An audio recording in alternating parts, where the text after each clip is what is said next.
ठीक है, तो सिचुएशन ये है कि एक पेडिस्टल है, उसके ऊपर एक मूर्ति को रखा गया है और ग्राउंड के एक पॉइंट से इस मूर्ति के टॉप पे भी देखा जा रहा है और इस पेडिस्टल के भी टॉप पे देखा जा रहा है। एक बार यहाँ पर मैं एक बार और क्लियर कर देता हूं कि अगर आप पेडिस्टल के टॉप पे देखो या मूर्ति के बॉटम में देखो, दोनों एक ही पॉइंट नहीं होंगे बच्चों, एक ही पॉइंट हो।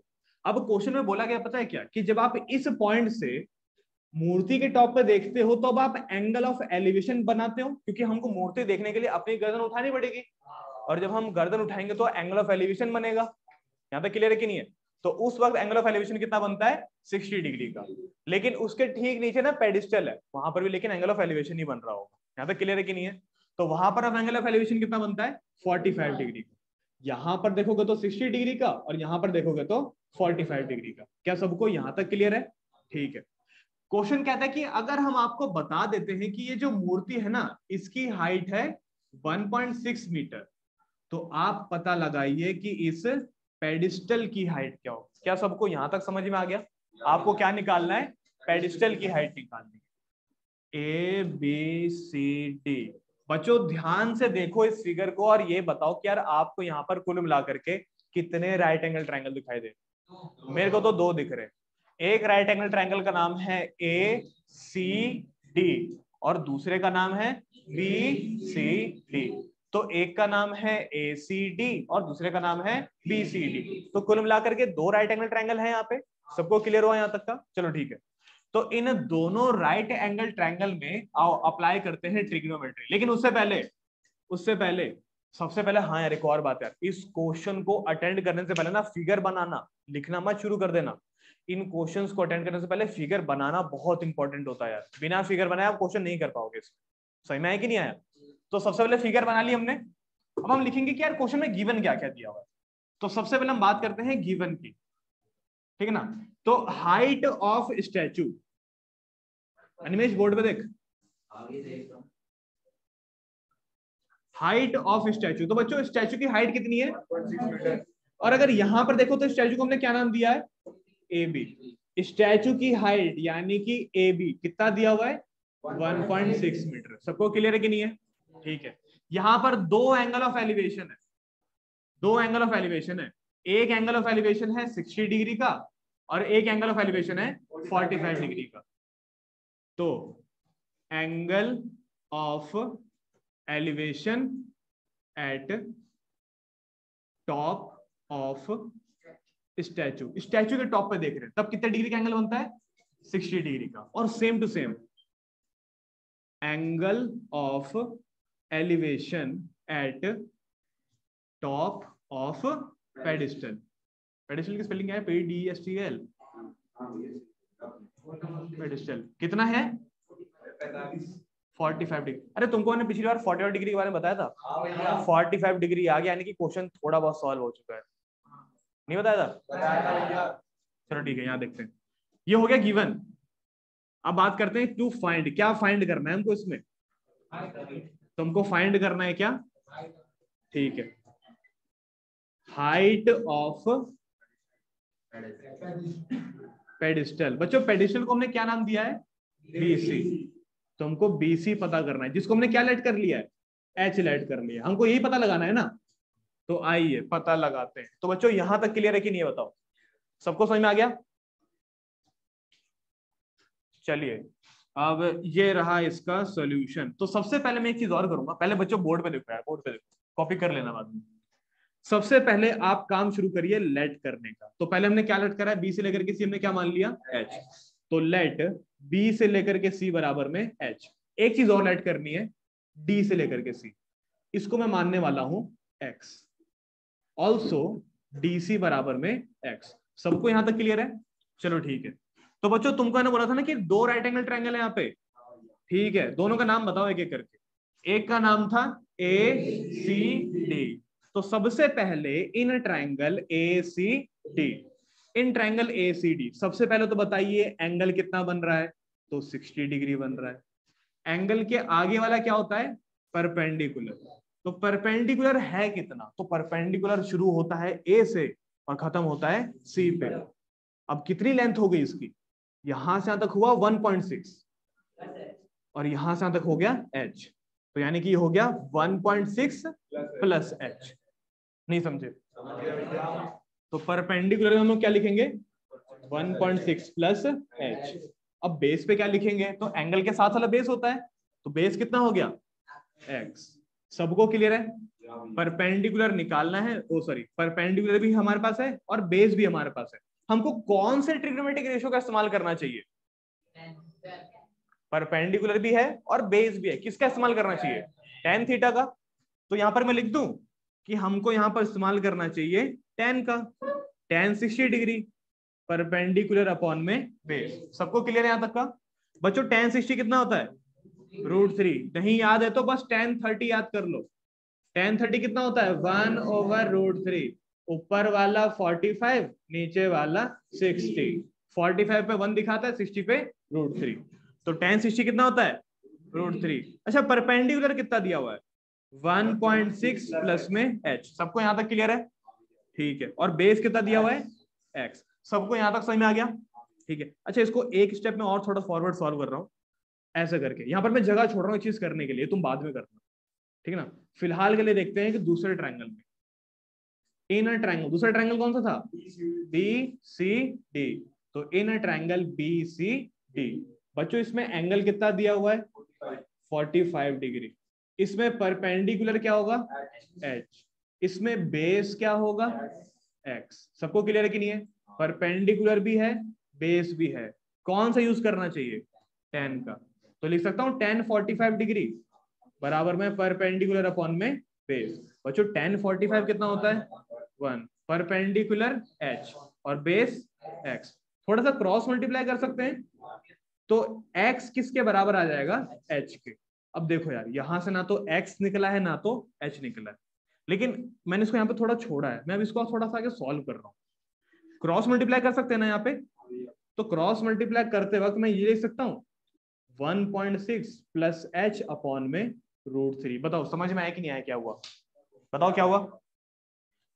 x यहाँ पे चला गया और √3 नीचे आ गया। कर सकते हैं ऐसा? तो x बराबर में ये और x बराबर में वो, ये बराबर वो। आई बात समझ में कि नहीं आई? ये दोनों ही किसकी वैल्यूज हैं? x की वैल्यूज हैं।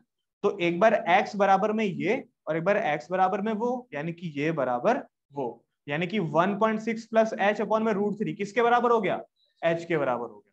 लेकिन कैसे लिखोगे इसको? ऐसे लिखना। क्या हो गया?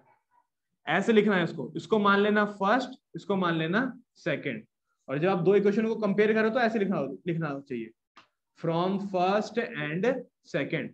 फर्स्ट से x की वैल्यू क्या मिलेगी आपको? 1.6 प्लस h अपॉन में कितना? √3। और सेकंड से क्या मिलेगी? h। क्लियर है कि नहीं है? बताओ। क्रॉस मल्टीप्लाई कर सकते हैं आराम से, ठीक है? तो ये आ जाएगा तुम्हारे पास 1.6 प्लस में h, और √3 जब h से मल्टीप्लाई होगा क्या आएगा? ये आएगा √3h। सबको क्लियर है यहां तक का? पक्का समझ में आ गया? चलो ठीक है। अच्छा, h वाले एक तरफ कर दूं तो अच्छा, सॉल्व करने का तरीका देखो। देखो यहाँ पे ट्रिग्नोमेट्री खत्म हो चुकी है, यहाँ पर खत्म हो गया ट्रिग्नोमेट्री। अब स्टार्ट होती है बेसिक कैलकुलेशन, और यहीं पे तुमको जीतना है भाई। यहाँ तक घर बच्चा कर लेगा, यहाँ पे नालायक से नालायक बच्चा भी कर लेगा भाई, करण भी कर लेगा भाई यहाँ तक, ठीक है ना? करण, नालायक नहीं बोल रहा हूँ तेरे को, लेकिन बोलना चाह रहा हूँ। यहाँ तक समझ में आया कि नहीं आया? तो भाई यहाँ तक हर बच्चा कर लेगा भाई, इसके बाद का समझो, क्योंकि इसके बाद शुरू होती है मेन कैलकुलेशन। क्लियर है कि नहीं है? इसके बाद देखिए क्या होगा। ये प्लस का h वहां पे जाएगा तो क्या बन जाएगा? ये हो जाएगा √3h माइनस में h। कुछ कॉमन ले सकते हैं क्या? क्या कॉमन ले सकते हैं? h कॉमन ले लो। तो h कॉमन लेते ही अंदर क्या रहेगा? यहां से तो √3 चला गया, यहां से h निकल गया, और जहां पे कुछ नहीं रहता वहां पे क्या रहता है? 1। सबको यहां तक क्लियर है कि नहीं है? ठीक है, जगह है मेरे पास। तो बाकी का यहाँ पर 1.6, और ये जो था ना ये ब्रैकेट, ये अब चला जाएगा डिवाइड में।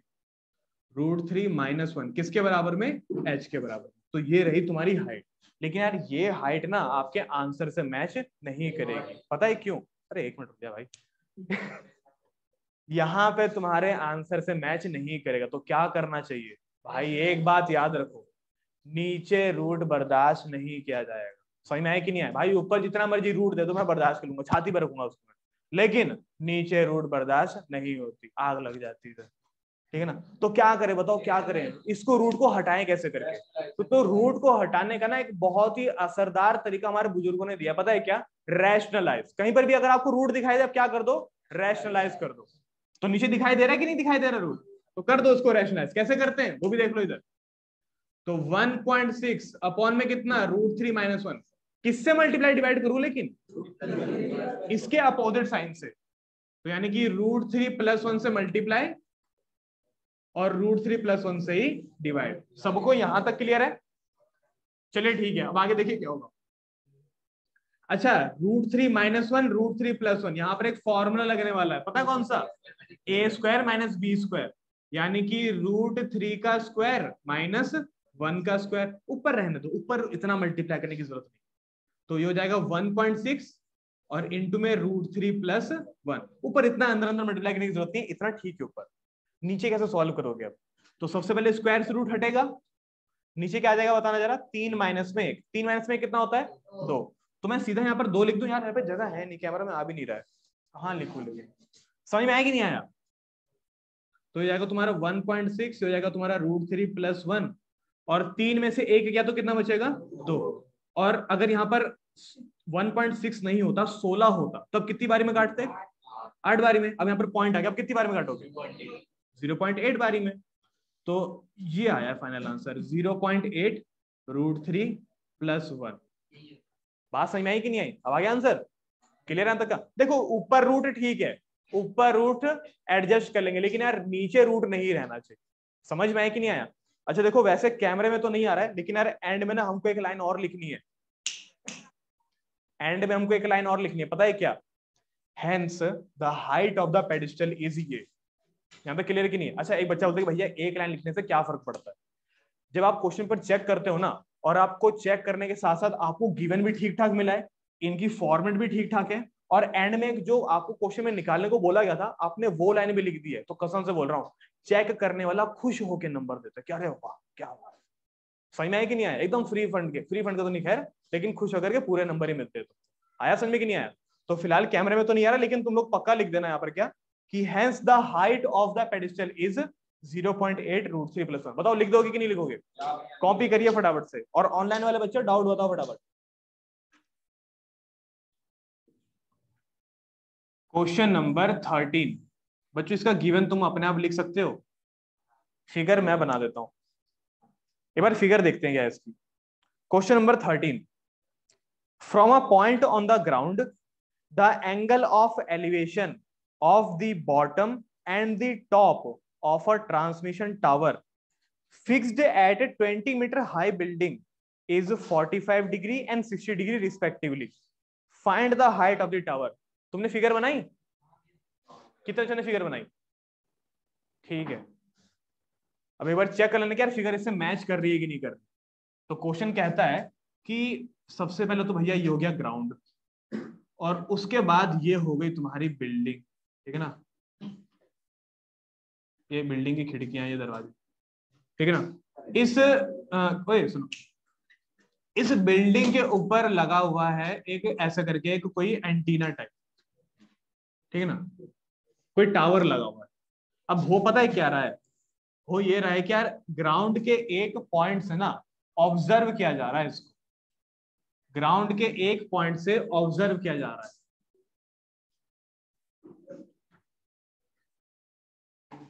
ये रहा, और ये मान लेते हैं डी। देखो देखिए इधर, देखिए इधर, देखिए इधर, देखिए। तो ग्राउंड के एक पॉइंट से इस टावर के टॉप पे भी देख रहे हैं, और ग्राउंड के इसी पॉइंट से उस टावर के बॉटम पर भी देखा जा रहा है। और वो टावर है कहां पर? वो टावर एक तरह की बिल्डिंग के ऊपर लगा हुआ। सबको यहाँ तक क्लियर है कि नहीं है? ठीक है। अच्छा, वो जिस बिल्डिंग के ऊपर लगा हुआ है उस बिल्डिंग की हाइट पता है आपको कितनी है? 20 मीटर। और आपसे पूछा क्या जा रहा है, बताना जरा फिर। Find the height of tower, find the height of tower. अच्छा जरा एक बार इसको क्वेश्चन को ध्यान से देखो और बताओ कि यार ये क्वेश्चन पिछले वाले के ठीक अपोजिट नहीं है? वहां पर नीचे वाले की हाइट पूछी थी, ऊपर वाले की हाइट दी हुई थी। यहाँ पर ऊपर वाले की हाइट पूछी जा रही है, जबकि नीचे वाले की दी हुई है। कर लोगे पक्का? अच्छा, एंगल ऑफ एलिवेशन कितना दिया हुआ है?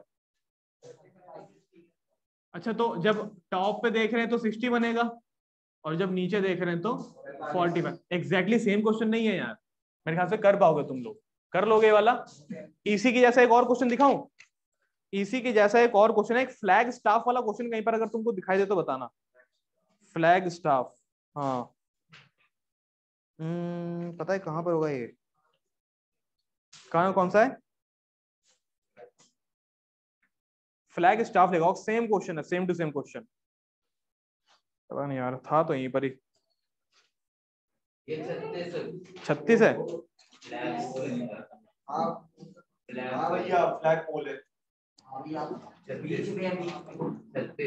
नहीं अरे फ्लैग स्टाफ लिखा होगा उसके ऊपर।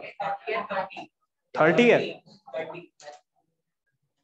हाँ ये रहा question number 30, same question, question number 30 same question. पता है क्या कह रहा है, कह रहा है from a point P on the ground, वही सुनो, from a point P on the ground the angle of elevation of the top of a 10 metre tall building is 30 degree. A flag is hosted at the top of a building and the angle of elevation of the top of a flag staff is 45 degree. Find the length of the flag staff and the distance of the building from point P. देखो क्या कह रहा है, कह रहा है क्या same to same ground यहाँ पे दिया हुआ है और सेम टू सेम इस तरीके एक बिल्डिंग को यहाँ पर है। इस बिल्डिंग के जब टॉप पे देख रहे हैं, इस बिल्डिंग के जब टॉप पे देखा जा रहा है, पता है एंगल कितना बन रहा है, ठीक है ना, इस बिल्डिंग के जब टॉप पे देख रहे हैं एंगल कितना बन रहा है बच्चों, 30 डिग्री का। और अब पता है क्या बोला गया है कि यार इस बिल्डिंग के ऊपर ना ऐसे करके किसी ने ऐसे ऐसे किसी ने झंडा लहरा दिया, ठीक है ना, तो ये रहा अपना झंडा, ये रहा इफेक्ट,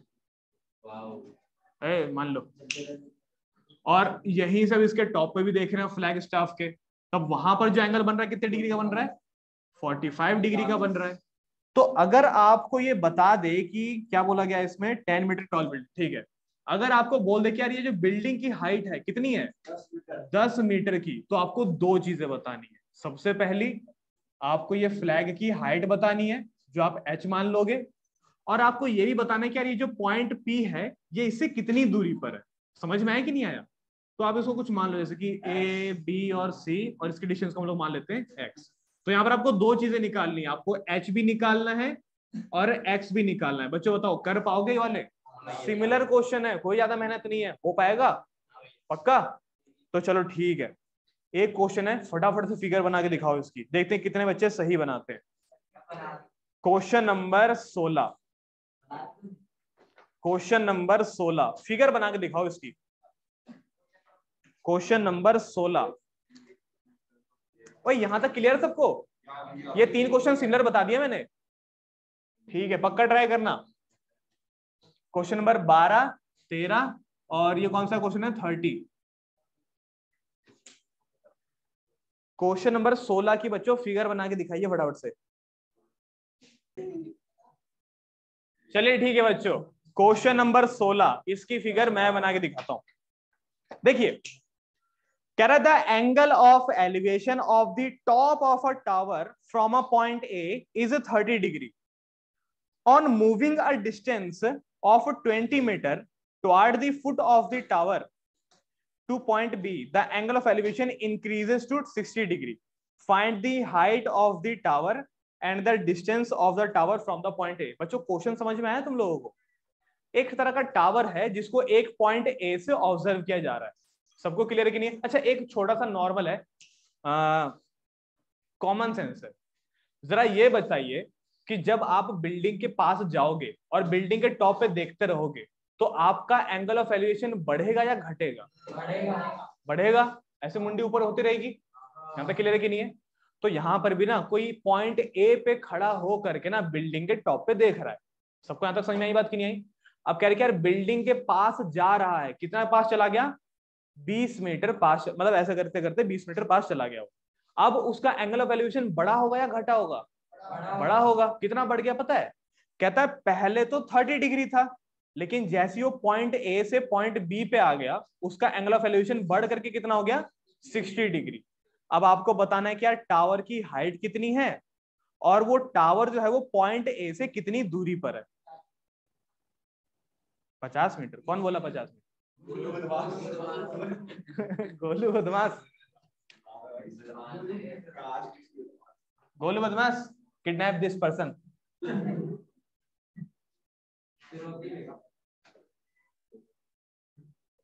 चलो देखो, देखो देखो देखो, तो ये रहा टावर, देखो ये रहा टावर, सबको दिखाई दे रहा है टावर। टावर को पॉइंट ए से ऑब्जर्व कर रहे हैं, तब एंगल कितना बन रहा है बच्चों? 30 डिग्री का। और कह रहे यार टावर के धीरे धीरे हम करीब जा रहे हैं, तो यहां से यहां तक हम 20 मीटर ट्रेवल कर चुके हैं टावर के पास। अब हम कहां पे पहुंच चुके हैं? हम पॉइंट बी पे पहुंच चुके हैं। हम अभी भी टावर के टॉप पे देख रहे हैं, लेकिन इस वक्त एंगल कितना बन रहा है? 60 डिग्री का। सबको यहां तक समझ में आ गया? एंगल कितना बन रहा है बच्चों? 60 डिग्री का। एंगल बढ़ता है यार, जैसे जैसे आप आगे बढ़ते आओगे एंगल बढ़ता है, होता नहीं है? चलो ठीक है। और यहां पर कितने डिग्री का एंगल बन रहा है? ऑब्वियसली 90 डिग्री का। तो ए बी तो हो ही चुका है, तो इसको मान लो सी, इसको मान लो आप लोग डी। क्लियर है कि नहीं है? दो चीजें बतानी है। सबसे पहला टावर की हाइट बतानी है, चलो बता देंगे, टावर की हाइट ही बता देंगे। और दूसरा बताना है कि यार ए से लेकर के सी तक का डिस्टेंस क्या होगा, है ना? वो बोर्ड पे देखो, छोड़ो। दूसरा बताना है कि यार ए से लेकर के सी तक का डिस्टेंस क्या होगा। बच्चों एक चीज करोगे, ये बी से लेकर के सी को ना आप क्या मान लो? एक्स मान लो। उससे पता है क्या करेंगे हम? टावर की हाइट निकल जाएगी, टावर की हाइट निकलने के बाद हम एक्स भी निकालेंगे। एक्स निकालने के बाद उसमें हम बी से जोड़ेंगे ताकि हमको पूरा ए से लेकर के सी पता लग जाए। समझ में आया कि नहीं आया? अब क्या क्या निकालना है मैं यहाँ पर वो लिख देता हूं। तो टू फाइंड लिख रहा हूं बस यहाँ पर। टू फाइंड क्या क्या निकालना है? तो सबसे पहले तो हमको डीसी निकालना है, हाइट ऑफ द टावर। और दूसरा हमको क्या निकालना है बच्चों? बीसी निकालना है। इसको हमने लेट करा है, वैसे तो हमको पूरा ए से लेकर के सी निकालना है, ठीक है ना? ए से लेकर के सी निकालना है पूरा। आइए निकालते हैं। ये रहा इसका सॉल्यूशन। बच्चों बोर्ड पे देखो, छोड़ो जो कर रहे हो रहने दो, बोर्ड पे देखो, कैलकुलेशन समझिए इसकी। किसी को यहाँ पर दो राइट एंगल ट्रायंगल दिखाई दे रहे हैं? नाम बताइए। A C D, B C D. तो इन ट्रायंगल ए सी डी, और पहले ए सी डी पे देखते हैं। ए सी डी में एंगल कितना बन रहा है? एंगल बनता है 30 डिग्री का। बच्चों एंगल के आगे वाला क्या होता है? क्या दिया हुआ है वैल्यू? एच। एंगल के साथ वाला क्या होता है? और वैल्यू है 20। नहीं, वैल्यू है 20 प्लस एक्स। नहीं समझे? 20 प्लस एक्स। अच्छा परपेंडिकुलर है और बेस है, किसका इस्तेमाल करना चाहिए? tan का। तो यहाँ पे लिख दूं मैं tan 30। तो tan 30 बराबर P अपॉन में B। tan 30 पता है कितना होता है? 1/√3। भाई याद करो, बिना याद करे काम नहीं चलेगा। परपेंडिकुलर कितना है? h। बेस कितना है? 20 प्लस एक्स। क्रॉस मल्टीप्लाई कर सकते हैं, तो 20 प्लस एक्स बराबर में h अपॉन में √3। देखो यहां तक अभी छोड़ दो, इसके आगे भी सॉल्व मत करना, लेकिन जगह छोड़ देना। समझ में आया कि नहीं आया? इसके आगे भी सॉल्व मत करना, बस जगह छोड़ दीजिए। अभी हम आप यहाँ पर दोबारा आएंगे। फिलहाल के लिए भी दूसरे ट्रायंगल में चलते हैं। दूसरे ट्रायंगल का नाम क्या है? हाँ, ओ सॉरी सॉरी सॉरी,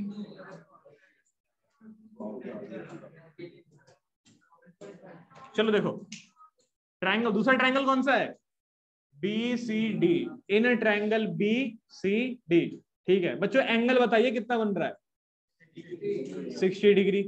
एंगल के आगे परपेंडिकुलर कितना है? Perpendicular h। बेस कितना दिया हुआ है? x। सबको क्लियर है कि नहीं है? बच्चों P और B दिया हुआ है, किसका इस्तेमाल करना चाहिए? tan theta. tan 60, tan 60 कितना होता है? P अपॉन में B। tan 60 मतलब √3 h और ये x। सबको यहां तक क्लियर है कि नहीं है? अब एक काम करते हैं बच्चों, सबसे पहले तो ये बताओ कि यार पहले हाइट निकालूं या एक्स निकालूं? हाइट निकाल ले पहले। तो हाइट निकालने के लिए एक्स को हटाना पड़ेगा। अब एक्स को पूरी दोनों इक्वेशन में से कैसे हटाना है वो समझिए। यहां से एक्स बराबर में √3h, और ये प्लस का 20 वहां पे आएगा तो क्या बन जाएगा? ये हो गया एक्स बराबर में समथिंग। यहां पर देखो क्या होगा, h अपॉन में √3, ये भी एक्स बराबर में समथिंग। एक्स बराबर में समथिंग, एक्स बराबर में समथिंग, समथिंग बराबर समथिंग, समझे नहीं? अबे समझे कुछ? एक्स बराबर समथिंग, ये भी एक्स बराबर समथिंग, समथिंग बराबर समथिंग। इस समथिंग को 1 मान लो और इस समथिंग को 2 मान लो। तो अब आप लोग बोलिए ये from first and second, from first and second. अच्छा, इसको कंपेयर कर रहे हैं ना, यहां पे लिखा हुआ है √3h - 20। यहां पे क्या लिखा हुआ है? h अपॉन में √3। बच्चों यहां तक क्लियर है कि नहीं है? एक चीज दिखाऊं तुमको यार, यहां से x गायब हुआ कि नहीं हुआ? समझ में आया कि नहीं आया? तो यार ऐसे गायब करते हैं x को, कैसे करके? दोनों इक्वेशन में से x को निकाल करके आपस में इक्वेट कर दिया, गायब हो गया। अच्छा, अगर मैं यही सेम टू सेम चीज अगर h के साथ करता तो h गायब हो जाता, नहीं समझे? और अगर h गायब हो जाता तो फिर किसके लिए निकलती? x के लिए निकलती। क्या तो क्लियर है? तुमको पता है इस मेथड को क्या बुलाते हैं? सब्स्टिट्यूशन कहते हैं इसको। कोई बहुत बड़ी चीज नहीं है, पढ़ा है तुमने इसके बारे में? सबको क्लियर है कि नहीं है बताओ? यहाँ तक का पक्का क्लियर हुआ? आइए देखो यार, ये था बहुत ही बेसिक चीज जो यहाँ पर हर बच्चा कर सकता है। अब बात आती है कैलकुलेशंस की। आइए कैलकुलेशन करते हैं। क्या करना चाहिए? Cross multiplication. √3 को दोनों से मल्टीप्लाई करूं तो इनसे करूंगा तो देखो क्या होगा। √3h - 20 किससे मल्टीप्लाई करना है? √3 से। बगल में क्या चल रहा है? h। √3 दोनों से मल्टीप्लाई होगा, इससे मल्टीप्लाई होगा तो 3 बनेगा। पता है क्यों? √3 इंटू √3 3, इससे मल्टीप्लाई होगा तो बनेगा 20√3। किसके बराबर? h के बराबर। क्लियर है कि नहीं है? h वाले एक तरफ ले आओ, जैसे ये भी h है, ये भी h है, ये बड़ा h है, छोटा वाला बड़े वाले h के पास जाएगा, ऐसे करके प्लस का h यहाँ पे आके माइनस का h। इसका कोई काम नहीं है, इसके पास h नहीं है, इसको भगाओ वहां पर, तो माइनस का वहां पे क्या हो जाएगा? प्लस का 20√3। बच्चों 3h में से एक h चला गया तो 2h बराबर में कितना? 20√3। और 2 इंटू में 10 कितना? 20। तो h कितना आ गया? 10√3 है कि नहीं? लेकिन हाँ √3 आ रहा है, ऊपर ऊपर ऊपर ऊपर भाई सह लेंगे, नीचे नहीं आना चाहिए। सही में है कि नहीं? नीचे आए तो दिक्कत होगी भाई। तो हाइट आ गई कि नहीं आ गई? ठीक है, अब ये बताइए x कैसे निकाला जाए, क्योंकि x हमने गायब कर दिया। x आप निकाल सकते हो या तो फर्स्ट में पुट करके या तो सेकंड में पुट करके, लेकिन समझदारी कहां पर है? सेकंड में पुट करने में समझदारी है। तो पुट h बराबर में 10√3, sorry 10√3, 10√3 in second equation. x बराबर में h√3, h अपॉन में √3, यानी कि x बराबर में 10√3 अपॉन में कितना? √3 कट जाएगा ये वाला, और x कितना आ गया? 10 आ गया। क्या आंसर आ चुका है क्या? नहीं, अभी तक एक ही आंसर निकला है। कर रहा हूं अब, अभी तक एक ही आंसर निकला है, वो भी हाइट। अभी तक एक ही आंसर निकला, अभी ए से भी निकालना है ना। ए से देखो ऐसे आएगा, बताओ बताओ कैसे आएगा? 20 + x, यानी कि 20 प्लस में कितना? 10, कितना? 30 मीटर। अब आ गया आंसर। लेकिन हाँ यार, मेरे पास दोबारा जगह नहीं है, लेकिन फिर भी आप लोग एंड में पता है क्या लिखना? एंड में आप लोग लिखना कि hence height of the tower is 10√3 and and AC बराबर में 30 मीटर। क्लियर है कि नहीं है भाई? ये लिखने की आदत डालो, पक्का लिखना ही वाला। सबको समझ में आ गया? ठीक है, अब ये कुछ क्वेश्चन मार्क करवा रहा हूं, इनको एज अ होमवर्क करिएगा घर पे बैठ के। बोलूं? क्वेश्चन नंबर 12 से लेकर के 18 तक, 12 से लेकर के 18 तक, 12 से लेकर के 18 और क्वेश्चन नंबर 30, 12 से लेकर के 18 और क्वेश्चन नंबर 30। हाँ टेस्ट बांट रहा हूं। चलो बच्चों, all the best, bye bye.